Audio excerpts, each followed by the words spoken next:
Boa noite a todos. Iniciando, então, o estudo do nosso Evangelho de hoje, com a leitura Fonte Viva, do livro Fonte Viva, de Chico Xavier, com o título Ricamente. A palavra do Cristo habita em nós ricamente. Paulo, Colossenses, capítulo 3, versículo 16. Dizes confiar no poder do Cristo, mas se o dia aparece em cores contrárias à tua expectativa, demonstras deplorável indigência de fé na inconformação. Afirmas cultivar o amor que o Mestre nos legou. Entretanto, se o companheiro exterioriza pontos de vista diferentes dos teus, mostras enorme pobreza de compreensão, confiando-te ao desagrado e à censura. Declaras aceitar o Evangelho em sua simplicidade e pureza.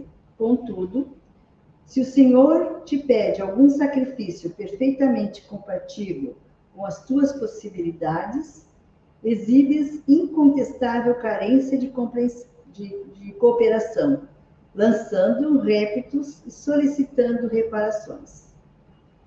Asseveras procurar a vontade do celeste benfeitor. No entanto, se os teus caprichos não se encontram satisfeitos, mostras lamentável miséria de paciência e esperança, arrojando teus melhores pensamentos ao lamaçal do desencanto. Acenderemos, porém, a luz, permanecendo nas trevas? Daremos testemunho de obediência, exaltando a revolta? Ensinaremos a serenidade, inclinando-nos à desesperação? Proclamaremos a glória do amor, cultivando o ódio? A palavra do Cristo não nos convida a marchar na fraqueza ou na lamentação, como se fôssemos tutelados da ignorância. Segundo a conceituação iluminada de Paulo, a boa nova deve irradiar-se de nossa vida, habitando a nossa alma ricamente. Que assim seja.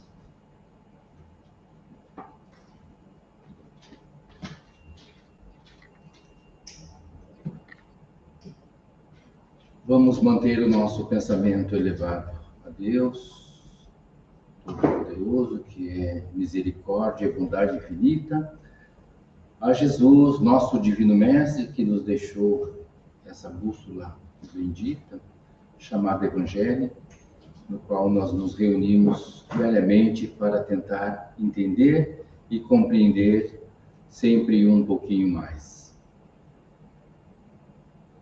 Muito obrigado, Senhor, pelas nossas condições, muito obrigado pela vida, muito obrigado por todas as oportunidades de progresso e de aperfeiçoamento que nos são ofertadas, que nos são oferecidas diariamente. Deus que está em toda parte, santificado seja o vosso nome. Venha a nós o vosso reino, seja feita a vossa vontade, aqui na terra como em todos os mundos que são habitados. O pão do corpo, o pão da alma, dai-nos agora, dai-nos sempre. Perdoai as nossas dívidas e as nossas ofensas, assim como procuramos perdoar aqueles que nos devem e aqueles que nos ofendem. Não nos deixeis cairmos em tentações, mas livrai-nos, Senhor, de todos os males. Que assim seja.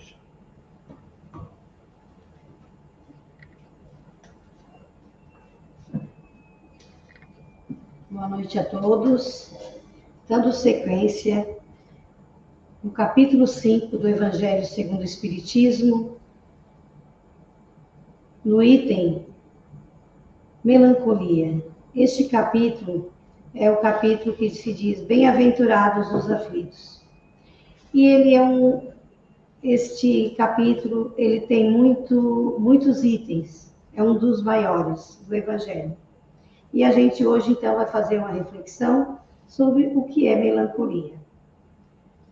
A melancolia significa o estado de tristeza profunda e apatia do espírito, Ou seja, a melancolia, ela vem uma tristeza tão profunda que a pessoa se diz assim, de uma forma tão intensa essa tristeza, que é uma doença mesmo do espírito. Quando a gente diz assim, olha, aquela dor profunda que eu sinto, aquele sentimento profundo que eu sinto, é do espírito. E a melancolia, ela vem do espírito. Esse estado de tristeza ou desânimo, que muitas vezes nos invade, nos leva a questionar o sentido da vida. Porque a pessoa que tem a melancolia é um espírito que está aqui cativo, porque ele deve fazer a sua evolução, mas ele não queria estar aqui fazendo a sua evolução. Ele não se sente bem no lugar que está, na família que está, em todo o ambiente, ele se sente isolado. E aquele sentimento de tristeza, aquilo vai ficando cada vez pior, se transforma numa depressão e vai indo. A vontade dele é retornar para a casa do Pai.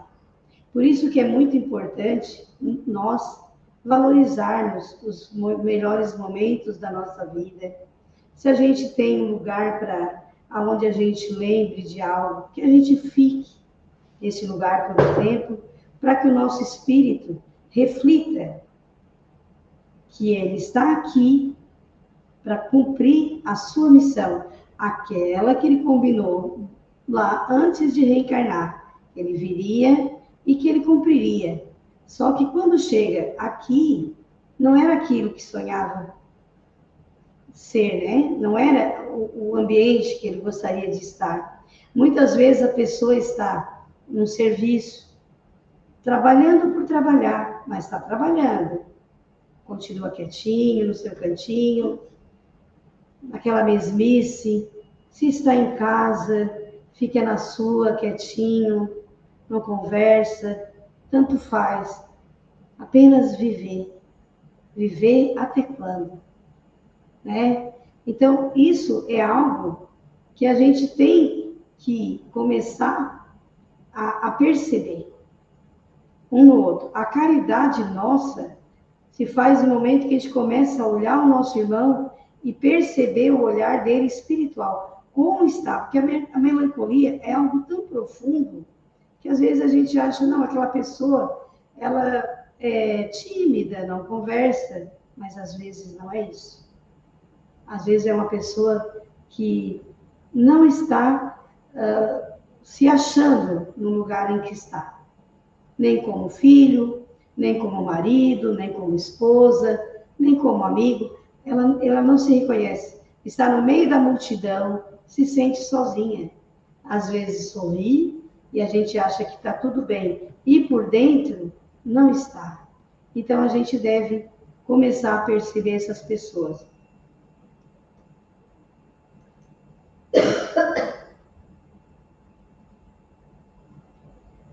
Como lidar com a melancolia? Como a gente pode lidar? Se a gente começar a sentir, né, em nós ou em outras pessoas, como essas pessoas devem lidar com esse sentimento que ele é tão profundo? Fazendo a caridade com o próximo, conversar, sair. Não vai melhorar de um dia para o outro, mas vai começar a mudar a sintonia. Vai começar a entender que é muito importante a sua presença aqui. Porque assim, ó, uma pessoa, quando ela é melancólica, a primeira coisa, uma das características, é ela se achar inútil, não é capaz, não vai conseguir fazer um serviço, não vai conseguir fazer uma faculdade. No íntimo dela, ela sente isso. E aquilo ali vai colocando ela mais profundo ainda a tristeza. E é onde entra, como o Espiritismo diz, a parte que a gente deve orar muito, porque a oração ajuda para que os bons espíritos venham auxiliar essa pessoa que está com melancolia, para que ela comece a entender que ela está aqui com uma missão e que ela tem que ir até o fim. A saudade de casa vai ter, mas vai seguindo em frente e um dia retorna no momento certo. É isso que deve acontecer. Então, a gente deve entender que a melancolia não deve ser um obstáculo, mas um convite ao autoconhecimento e ao crescimento espiritual. Essas pessoas devem entender que esse sentimento não pode ser um obstáculo para eles, nem para nós. Porque muitas vezes a gente acha a melancolia é um sentimento até bonito, a gente não tem. Muitas vezes nós temos. Quantos momentos da nossa vida a gente escuta uma música e sente assim, uma saudade, um sentimento que chega a doer. Mas aquilo passa, é bem rápido, bem rapidinho, entenderam? Só que as pessoas que têm esse sentimento vão guardando um pouco mais e vai ficando muito forte, levando à depressão. Vai para um ponto que tem que tomar remédio para dormir, tomar remédio para ficar acordado, vai para o colégio, tanto faz estudar como não, e isso é muito difícil. Uma das formas de aliviar esse sentimento é por meio da prática do bem, como eu falei. Quando estamos atravessando momentos de melancolia, porque todo mundo pode atravessar esse momento. Todo mundo, às vezes, sente a saudade de voltar à verdadeira pátria. É tão difícil a nossa vida aqui, muitas vezes, que a gente fica assim, pensando, meu Deus, o que eu estou fazendo aqui? E a gente não pode deixar que esses pensamentos permaneçam com a gente. É na hora que a gente tem que pedir para que Deus, em sua infinita misericórdia, nos mande os mensageiros para nos ajudar, para que a gente consiga, cada dia, fazer a nossa evolução. Que a dor, que faz parte do nosso aprendizagem, que essa dor seja de ensinamento. E que cada etapa do processo da nossa vida seja para nos purificar. E que a gente consiga, daqui para frente, viver feliz porque estamos aqui, fazendo a nossa evolução, e que a cada dia esse sentimento melancólico, ele vá gradativamente saindo da nossa vida. Que a gente consiga fazer desses momentos os momentos melhores para os nossos irmãos. Que a gente consiga chegar, se a gente está meio triste, sai, dá uma caminhada. Hoje nós temos a praia, é bom caminhar, dar bom dia, olhar o sol, andar na areia, sair um pouco. Aqui também temos várias creches. Se a gente está triste, vamos olhar as crianças e receber a energia dessas crianças. Também temos muitas pessoas com trabalhos voluntários, mãos que acolhem, e outros trabalhos, que a gente, quando está nessa melancolia, nessa tristeza profunda, a gente tem que agitar um pouquinho o nosso espírito, para que ele entenda que ele é cativo aqui, porque precisa ficar. Até o momento em que Deus nos chamar para a pátria espiritual. E nesse momento, então, meus irmãos, eu convido a todos para fazermos a nossa irradiação, enviando boas energias para o Centro Espírita Allan Kardec e energias para aqueles nossos irmãos que tiraram a vida. E enquanto mandamos boas energias, vamos aguardar a oração final.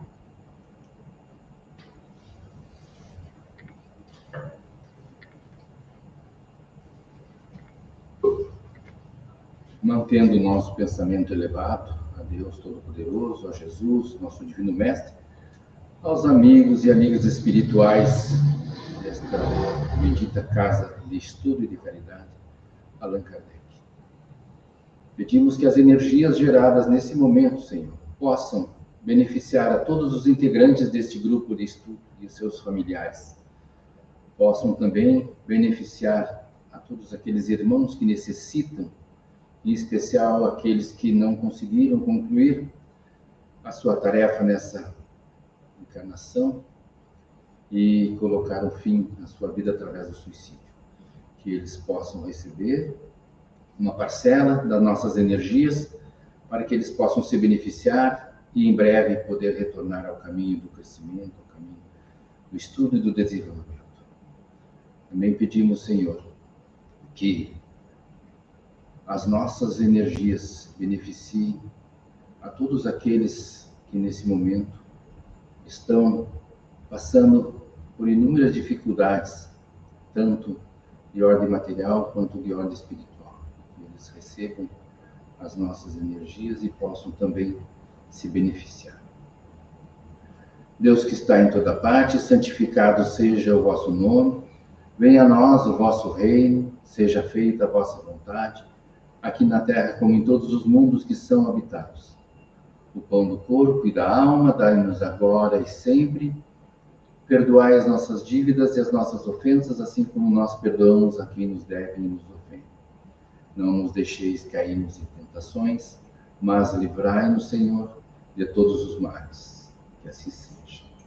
E assim nos encaminhando para o encerramento do nosso estudo do Evangelho na noite de hoje, nós pedimos que, se porventura algum irmão que veio estudar conosco ainda estiver carente de mais acolhimento, de mais acompanhamento, de mais ensinamentos, que procurem os mentores espirituais desta casa, que serão devidamente acolhidos e encaminhados aos lugares onde darão continuidade ao seu acolhimento.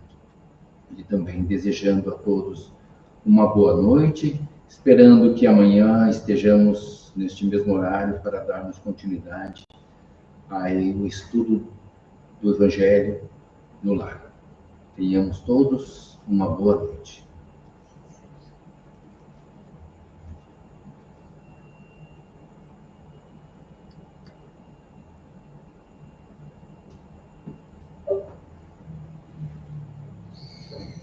Ok.